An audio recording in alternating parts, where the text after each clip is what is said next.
விநாயகர்கிட்ட ஏற்றணும். இது மாதிரி விநாயகருக்கு நீங்கள் எருக்கம் இலையில் தீபம் ஏற்றினாலே எல்லா கஷ்டங்களும் தீரும்.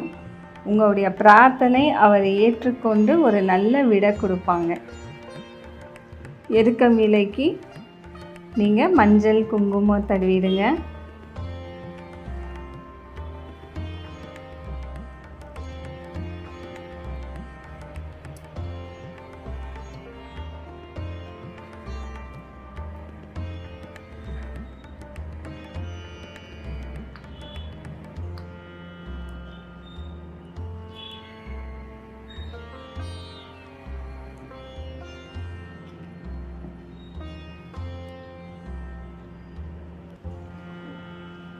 பாருங்கள், விநாயகருக்கு பிரார்த்தனை செய்யுங்க. பிரார்த்தனை செஞ்சுட்டு உங்களோட